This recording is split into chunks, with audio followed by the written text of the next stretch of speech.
I want to thank you for coming to our Shakespeare verse speaking workshop. This is the second workshop I've run with Jenny Caron Hall, who is a superb actress as well as a superb teacher. We're very excited that we got funding from the CQSD department and we got a Plan T grant to support this. We were very, very happy with the first workshop, which we have featured in clips on YouTube, edited by Jenny's husband, the director and producer, Glenn Wilhide.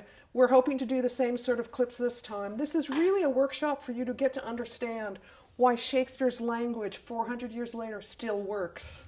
It's still relevant. It still makes sense. So I'm absolutely delighted to have Jenny back. And we're going to do some scenes from plays. We're going to show you how the language works. And we basically just want to see this as a kind of workshop in which we demonstrate why Shakespeare still rocks, in my opinion. Thank you very much, Grace. I would definitely second that.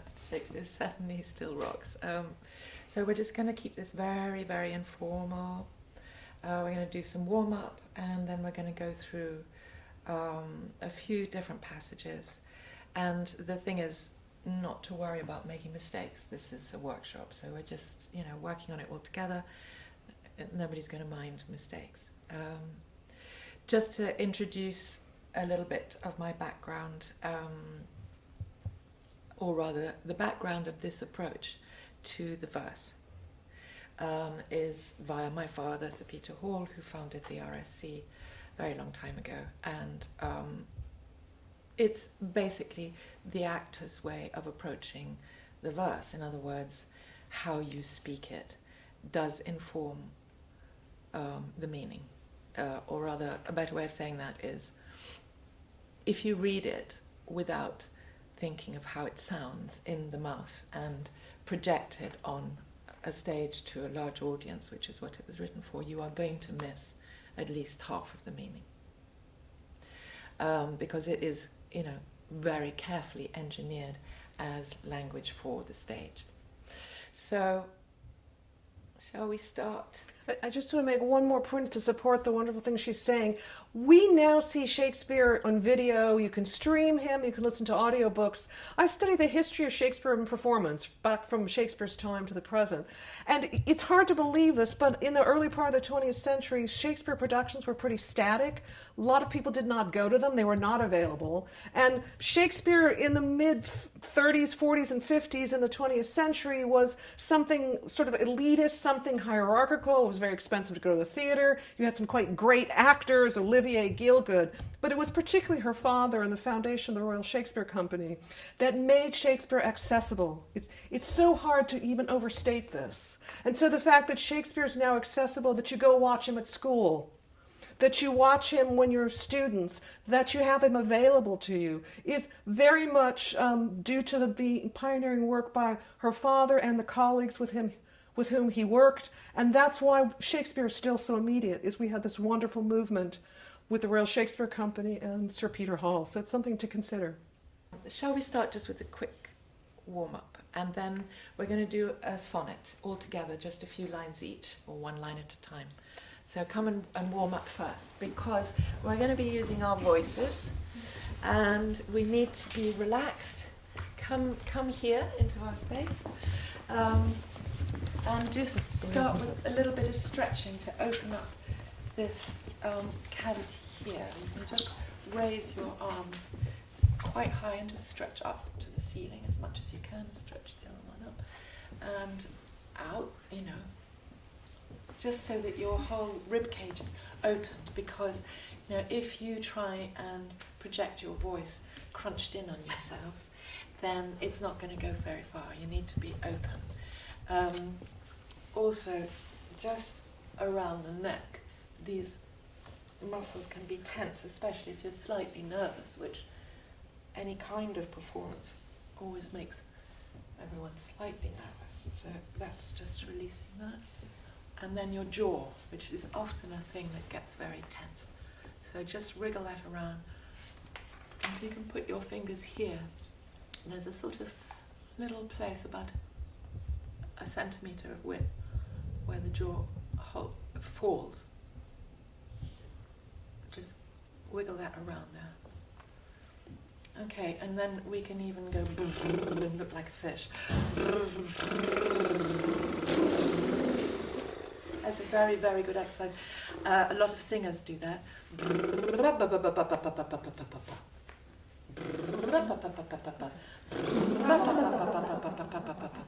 Okay, this is just to open everything up and make it.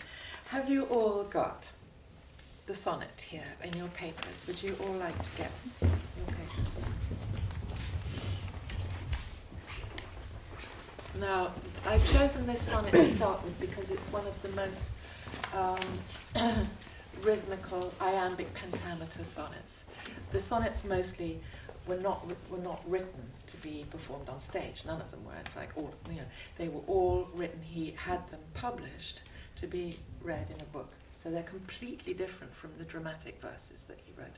And they are, in general, much more regular in terms of iambic pentameter. So as you know, there are anapests and trochees and spondies and different metric feet. Mostly they don't come into the sonnets. So this is just to get the beat between us, to share it. Because when you're playing a scene with somebody of the dramatic Shakespeare verses, you will be sharing the beat on stage with them, or when you're performing together. So if I start out, you try and follow my speed, okay, and my rhythm. If anybody wants to, you can beat the iambic pentameter, because it just helps. So if I say, shall I compare thee to a summer's day? Thou art more lovely and more temperate, Rough winds do shake the darling buds of May, and summer's lease hath all too short a date. Sometime too hot the eye of heaven shines, And often is his gold complexion dimmed, and every fair from fair sometime declines, by chance or nature's changing course untrimmed. But thy eternal summer shall not fade, I haven't found where we are. Nor lose possession of that fair thou owest.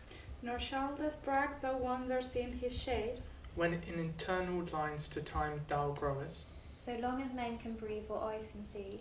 so long lives this, and this gives life to be. Okay, that was great. Well done, everybody. We're going to do it again, and I'm not going to be part of it because I keep losing my way anyway. But also, when we came to you, you had the beginning of the couplet, the rhyming couplet. So they're always 14 lines. They're broken up into 3 chunks, and then there's a rhyming couplet at the end. And the rhyming couplets are very, very regular, and they are the conclusion of the argument. Now, this is an intensely romantic poem, but if you look at it, it is also a very, very precise argument. It's a rhetorical argument. It's a rhetorical question. Shall I compare thee to a summer's day, or should I compare you to a tempest, or should I compare you to a ship at sea, or what?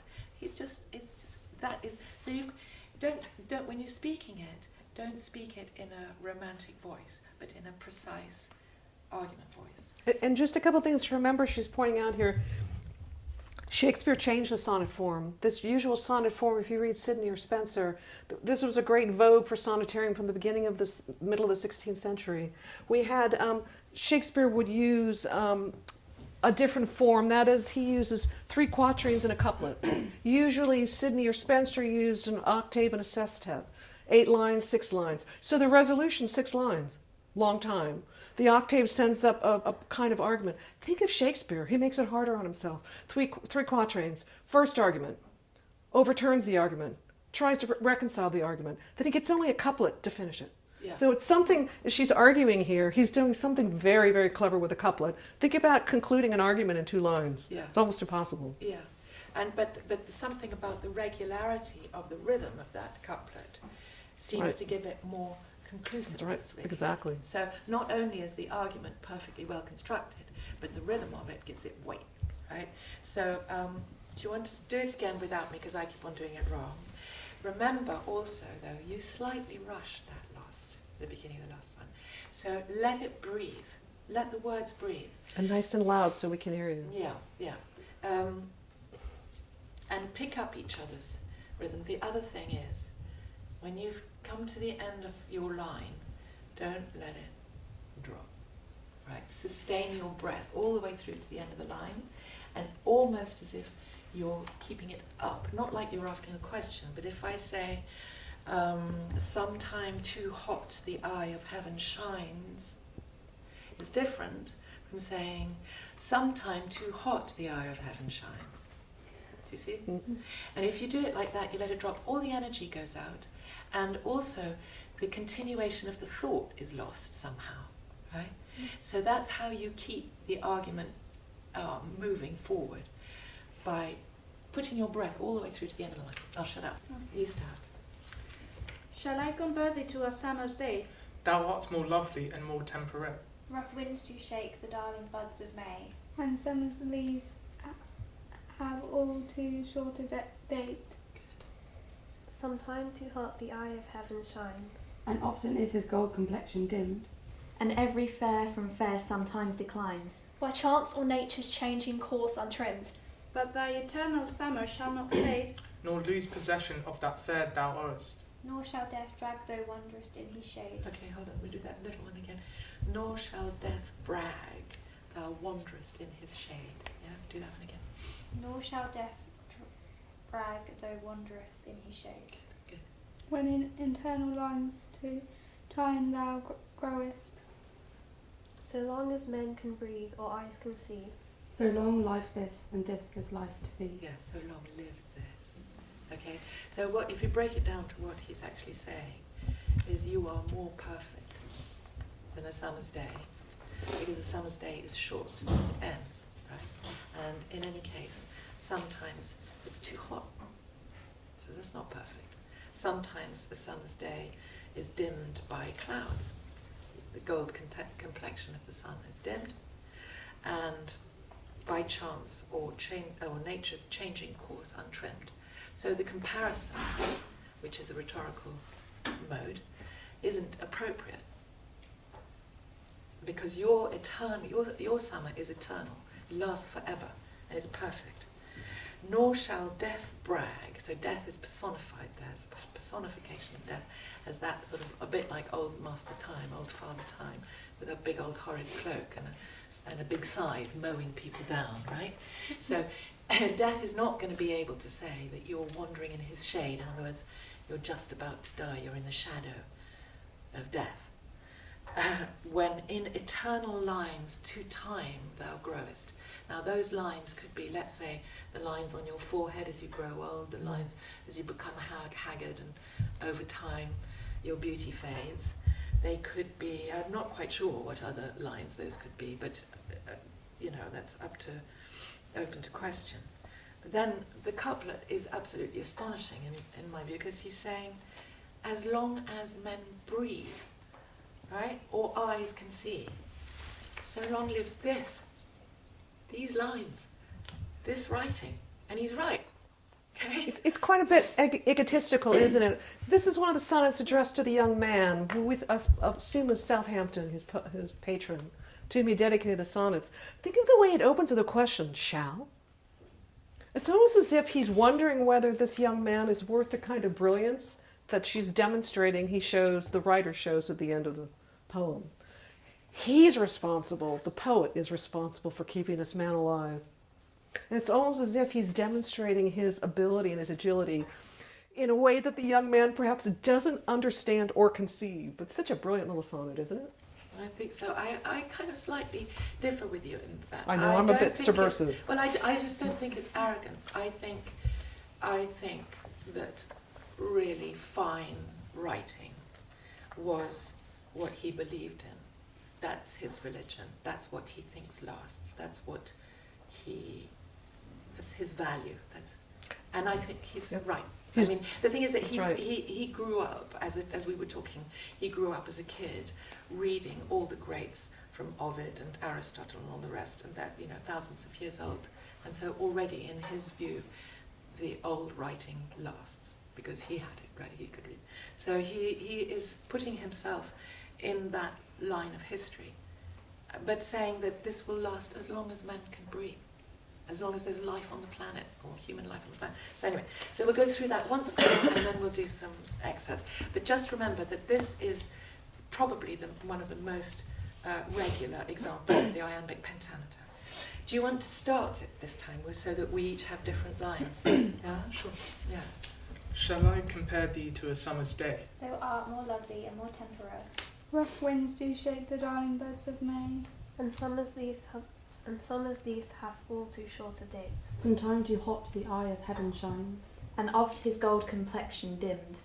And every fair from fair sometime declines. By turns of nature's changing course untrimmed. But thy eternal summer shall not fade. Nor lose possession of that fair thou erst. Nor shall death brag, thou wanderest in his shade.